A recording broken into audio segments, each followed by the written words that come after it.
Rosie and I are gonna do some exploring. Just about ready to go. We got sunscreen. And I got my canteen. I got a cell phone. And I got my canteen. I got some granola bars. And I got my canteen. So, Rosie and I are ready to go. We head out. Well, let's go. Oh, I got my canteen. Bill Nye the Science Guy. Bill Nye the Science Guy. Bill Nye the Science Guy. Science rules.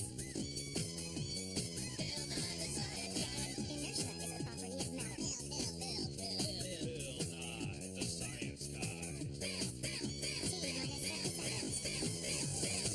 Nye the Science Guy. Brought to you by the Dromedary LX from Cody Motors.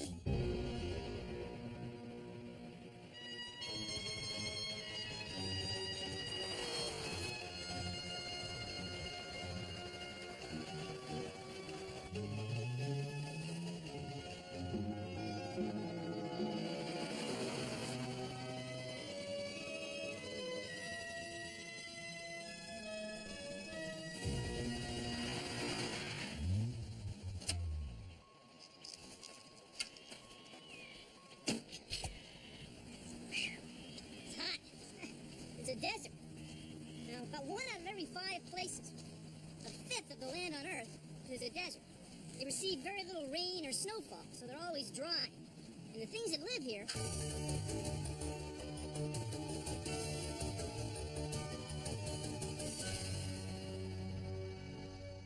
have adapted. They have special ways of managing their water. See, deserts aren't hard to find. It's around here somewhere. Hey, it's right here. Hey, look, here it is. I know it's around here somewhere.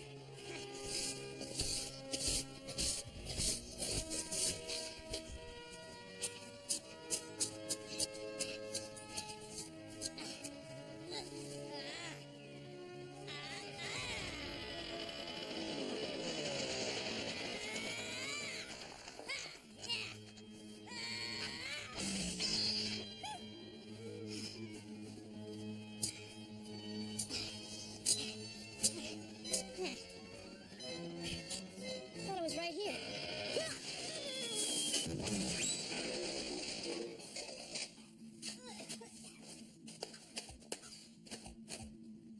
Oh, excuse me. Been through the desert. No, it's an ego. I've been through the ecosystem on Now, where was I? The desert. Oh, yeah. Deserts aren't hard to find because they're part of a worldwide pattern of weather, a dry pattern. And the things that live in deserts are used to very dry ecosystems. Take a look at this. It's a model of the Earth as we see it from space. It's a globe. And here in the Earth's middle, the equator, the world gets the warmest because the sun shines directly. Now, it's the warmest, but it's not the driest. The air near the equator gets warmed by the sun, and it gets moist because the ocean is here. And the warm, moist air gets squeezed up by cold air from the north and south. As it goes up, it spreads out. And it spreads out, its warmth spreads out. So it gets cool. It starts to rain. And the rain falls right here near the equator. Most of the world's jungles and tropical rainforests are found near the equator. Now, the dry air happens by the time it gets up here and down here. Deserts are to be found all over the world, but many of the best known lie between the latitude of 10 north and 35 south of the equator. Here, we find the combination of cold ocean currents and mountain barriers that create desert conditions. We define a desert as an area that receives less than 10 inches of annual rainfall. All right, friends, let's take a look at our extended forecast, and it shows some changes coming in the next few days. Psych! It's not gonna change! It's still dry and hot! Yes, my friends, the forecast never changes here, but... The sponsorship never changes either. The gig is gone. Let's see what's next. This layer of fog above this warm pool is like a layer of clouds above the ocean.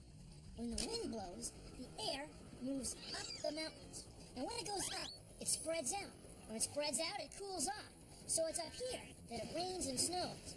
By the time the air gets over the mountains to this side, well, it's pretty well dried out. So over here, it's wet and green with plants. Over here, it's dry and brown with bare soil. This is how deserts are formed all over the world. I've been through the desert on a camel with no name. No way. I've been through the desert on a chameleon with no name. I've been through the desert on a dune buggy. That's not it. I've never actually been through the desert, but I know it's a large area of land. It gets very little rain or snow. You might think that just because a desert is hot and dry, that it's lifeless. No, far from it. Whole ecosystems have developed where things live on very little water. Take it, Earl. Some plants send their roots out deep and wide looking for moisture. Other plants make seeds that can sit out the dryness. When it rains, they grow flowers that make more seeds. Where they're plants, they're animals that eat plants. And animals that eat the animals that eat the plants. They've got ways to make the most of a little water, too. For example, there's a beetle that props its body up at night. When the desert fog rolls in, moisture condenses on the beetle's body and drips down, and the beetle drinks it. Save some for me. Not bad. Some desert animals, like the desert rat, clean themselves by taking a dust bath. They don't use any water at all. They get dry clean. Other desert animals burrow themselves into the sand to cut down on their water use and stay cool during the day. You know, I could go for some water right now.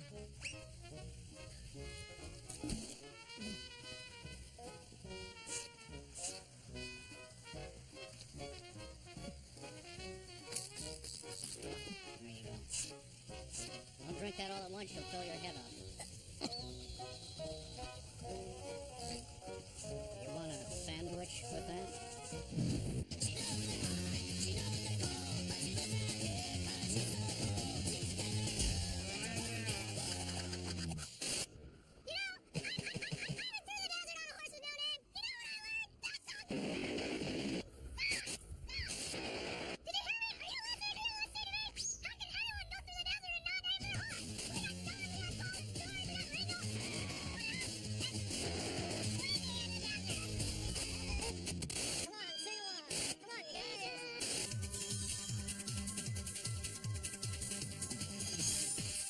Deserts are cold at night. Please consider the following. The night in the desert is cold because there's nothing to hold in the heat. Take a look at this. It's our desert temperature simulation system of science. And this tub of sand is like the desert floor. It's a sandbox. And this, keep those french fries warm light, is like the sun. And here is a temperature probe. Oof. Careful. Careful. And here's the thermometer. Right now it says 122 degrees Fahrenheit. That's an old way of measuring temperature. It's about 50 degrees Celsius. So here's daytime and it's hot. At night, the sun doesn't shine. So this black metal plate with the ice above it represents the night sky. It's the icy blackness of space. The icy blackness of space.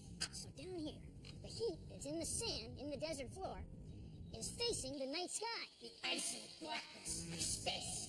And you can see that the thermometer is going down. It's going down pretty fast. Right now it's about 104 degrees Fahrenheit. That's right around 40 degrees Celsius. Now, if you don't believe me that it's the cold metal plate, the icy blackness of space, that's making the temperature fall really fast, watch this. This represents clouds. Clouds that might roll in over the desert. Now keep an eye on the thermometer. See, there are clouds in most parts of the world. And most parts of the world don't go through the temperature swings that we see over the desert. There. It's starting to go back up. Just like that. See? Now, I didn't bring in the keep those french fries warm light again. It's the heat in the sand that's making the thermometer go up. The clouds are acting like a blanket to hold the heat in over the desert. See, clouds would keep the desert warm at night, but have clouds. It usually faces the night sky. Ice, black, space. You're starting to scare me. No clouds in the sky, no water on the ground, makes the desert cold at night all year round. Thank you for joining me and consider the following. Check this out. I did this really cool experiment with a leafy houseplant and a desert plant, like a cactus. I covered them both with plastic bags and tied a string around them, and then I put them in the sun for a while. See these little water droplets? That's the amount of water that a leafy houseplant gives off to the air. And see how the cactus isn't giving off any water. That's because it lives in the desert and it saves all its water for a time when it really needs it. It's an awesome experiment. You should try it too. Try it!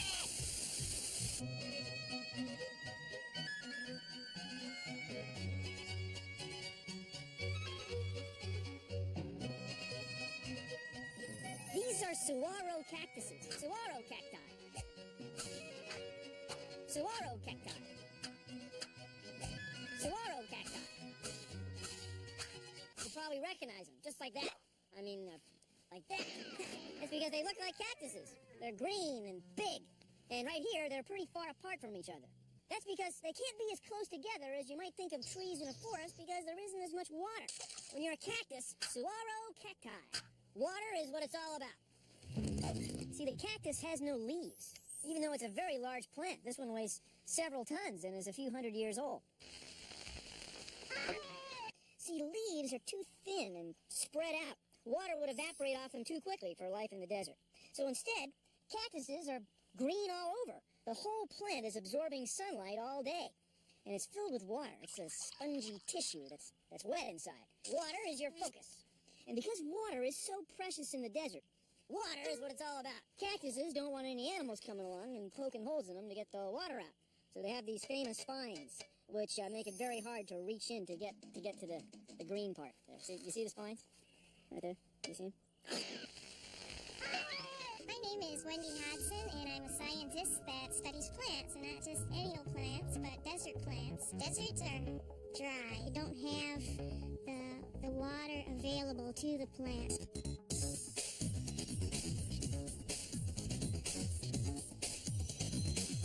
I like to study not only what plants are here and where they're found, but also how these plants adapt.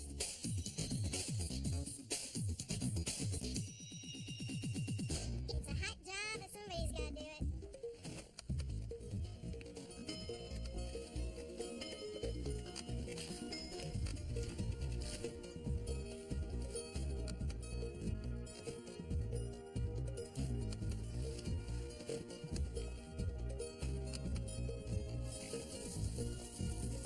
This is Engelmann prickly pear, and it is a common cactus in our Sonoran Desert. And even though it is common, I don't think it's been collected from this area, so I'm going to make a specimen of it and put it in our herbarium. These spines do hurt, and be very careful. That's why people don't collect them very much. I've cut open this prickly pear pad to make a specimen, and you can see the inside. It's very moist, it's very sticky, and this moist tissue helps keep the prickly pear pads from drying out. This is one of the many adaptations that this and other desert plants have developed to deal with the very dry conditions of our desert.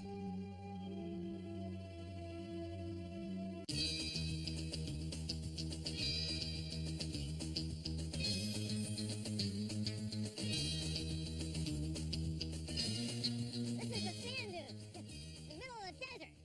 Now, most of the world's deserts aren't sandy at all. 20% of the world's deserts are covered with sand. The rest are covered with desert soils. They're usually hard, sometimes called hardpan. Hardpan. It's hard. It's desert soil. Now, desert soils can be full of clay and stiff. They can be white and chalky, full of chalk. They come in all different colors, but all of them are dry. They have very few living things on them, and therefore there's very little stuff in the soil that comes from living things.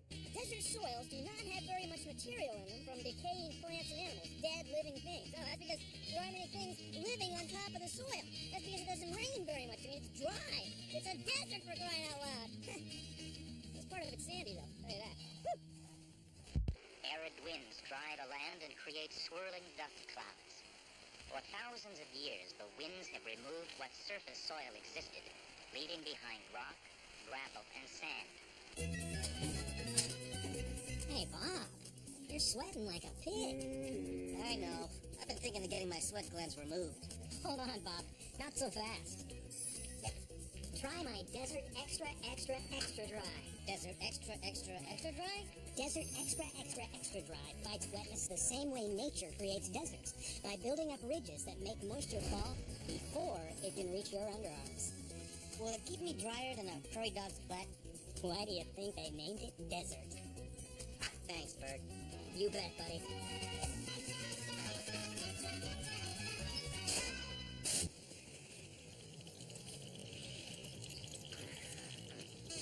I'm here to tell you that not all deserts are hot.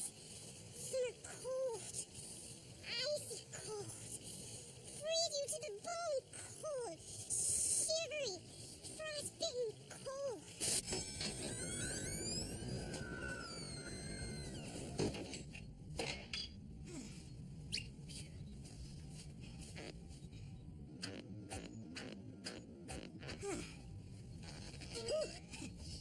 Some of the driest places on Earth are also some of the coldest, like near the South Pole in Antarctica. See there, the sun just grazes by the Earth, and the wind it blows has very little moisture in it. Take a look at this. It's our dry, cold air environment simulator of science. And we have two gauges. Now, each gauge has two dials. It has a thermometer and what's called a hygrometer. A hygrometer measures the amount of humidity in the air, the amount of moisture, the amount of water vapor. So here in the room, it's about 20 degrees Celsius, and the humidity is right around 70%. But in here, it's the same air as in the room, but we've packed it with ice, so it gets cold. The air is very cold. In fact, the thermometer is off the scale. It's way below 0 Celsius. And the hygrometer, the humidity gauge, shows only 40%. Way less than the humidity here in the room. That's because when air gets cold, it can't hold as much moisture. Can't hold as much water vapor. The water freezes out. It becomes ice there on the inside. Now in Antarctica, it's way colder than this. Way colder. The air is so dry, there's places where it hasn't snowed or rained for over 100 years. When you see those pictures of big chunks of ice, that's old ice. It's been there for centuries. See down there, it's dry. It's cold. It's a desert. It's nice though. It's that dry cold.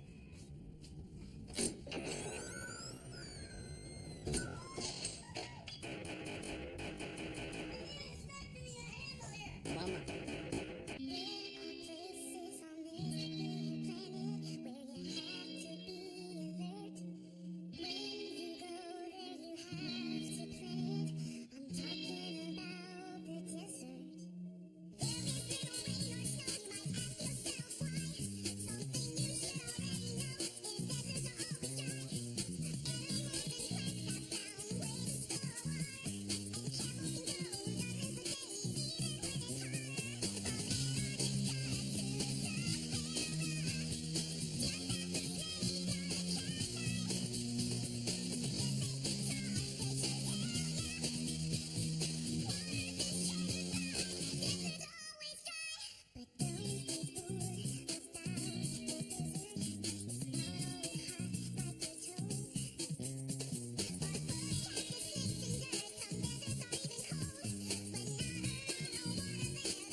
Thanks for watching. If you'll excuse me, I've got some vascular bundle transpiration strain ratios to wrap up.